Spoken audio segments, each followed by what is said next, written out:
Welcome to the first Gamedayplus of 2015. In this episode, you'll be hearing from some of the greatest players on the planet. Karim Benzema, Gareth Bale, Luis Suárez, James Rodriguez and Leo Messi. And we took a trip to Swiss giant killers FC Basel and hung out with Chelsea's Cahill. This is the first show of the year, the first show from the knockout stages of the Champions League.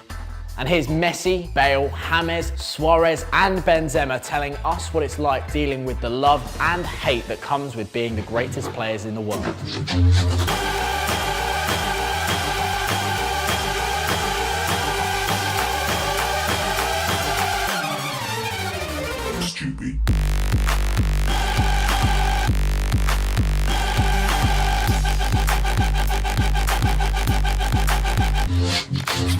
Quand on est critiqué, on nous demande plus.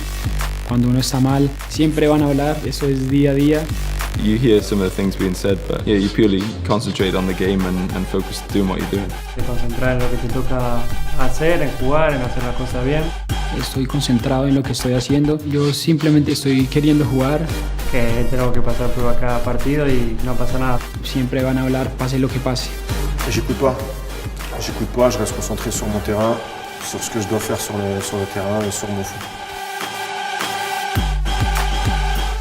Creo que uno sabe cuando uno hace una falta malintencionada o no. Keep going at them every time and hopefully then we'll stop kicking me. Hay a veces que te motivan un poco más, que te da mucho más fuerza para querer demostrarle de que eso no te importa ni te puede perjudicar en tu juego. De que cuanto más me dan, más quiero jugar.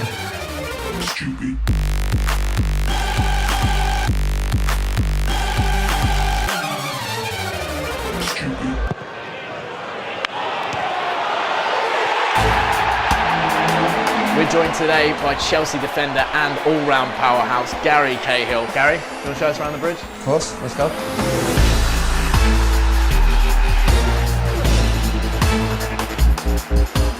So Gary, what does it mean to play for Chelsea, one of the biggest teams in Europe? It means expectation level. It means giving everything you've got when you step on a pitch. It means fighting for trophies in all competitions. That's the main thing. Do you take joy out of seeing maybe the fear in some of the opposition players when they hear the Chelsea fans chanting? Yeah, sometimes, because I think everyone's on the big occasions quite nervous, and I think that's a good thing to be. When you hear the noise levels, you kind of look over and maybe that added bit of nerves in the away team coming out here. It's a good feeling to have that, and it's a good feeling to step out on that pitch.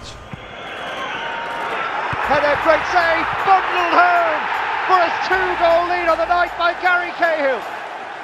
It's so close here at Stamford Bridge to the actual pitch. Can you hear the manager's instructions? When the atmosphere is really flying here, it's fantastic, so it is difficult to hear him, but he will get his message on, so don't worry about that. Yeah. And we're only a few seats away from the fans themselves. Do you listen to what they're saying sometimes? Try not to be on the bench as much as I possibly can, but when I am, you're really close. They're just supporting the team. You can hear everything that's said, whether it's good, whether it's bad. Does it faze you? Personally, no. Every fan, home and away, are entitled to their opinion, but it doesn't really faze me or what I'm trying to do. You know in yourself that you're going to give 110%, whether people are applauding you, which is great, or hating on you, it's part of the game. PSG, they're die-hard fans over there. How do you defend against opposition fans if they are giving you a little bit of stick? Try and keep you focused, try and keep mentally strong on what you're doing. Sometimes it's difficult, especially in the first 15-20 minutes. The noise level is unbelievable at times, and just try and keep focused on the job and what you're trying to do. Right, so Gary, should we see the changing rooms? Yeah, of course, let's do it.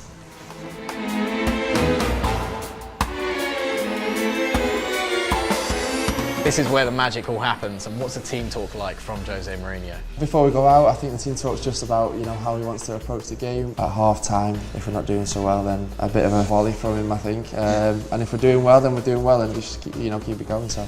And what about pre-match routines? Do you have one? You mean superstitions? Superstitions, let's go for it. I'm not massive on superstitions, but there's a lot of players in our team that are. We won't name any names, but have you heard some crazy ones? I've heard the people needing hairdryers on in the rooms.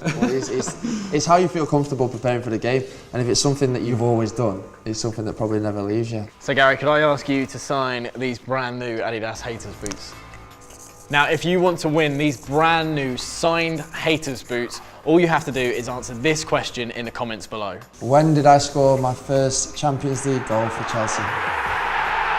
Here's what happened when we went to FC Basel to speak to their Champions League hero, Fabian Frei, the man who scored the goals to knock out Steven Gerrard's Liverpool and put FC Basel into the last 16.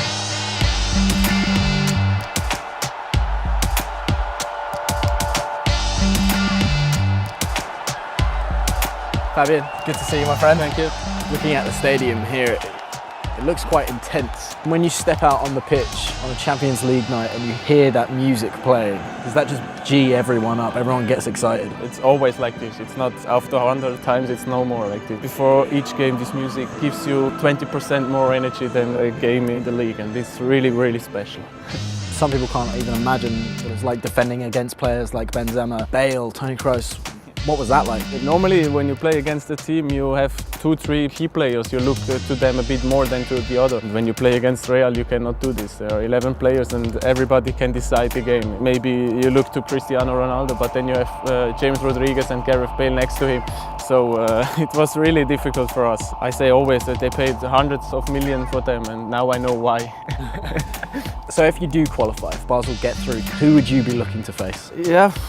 Who's the dream? Yeah, it was Real Madrid to play once. We have them now, and I don't want them again for the next 5-6 years, of course. We played always good against English teams. But Basel have done the double over Chelsea, and look what it means. We had now Manchester, Chelsea and Liverpool, but for us it's already a dream to come through, and I think then you have only good teams to play against, so we see. We take what we get. Fabian, thank you very much.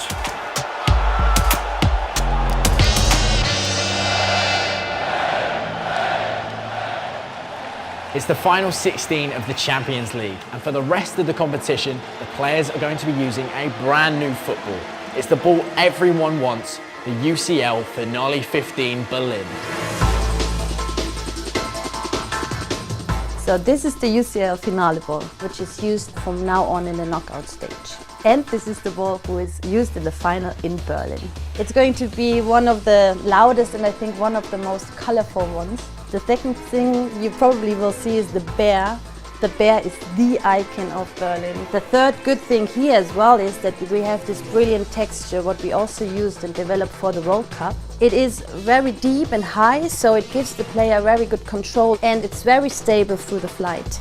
So every year the ball evolves, we try to be better and better, and the surface should be perfect. So we work with AIT, development, materials, design technique, print techniques. Every year we really try to make the best ball possible.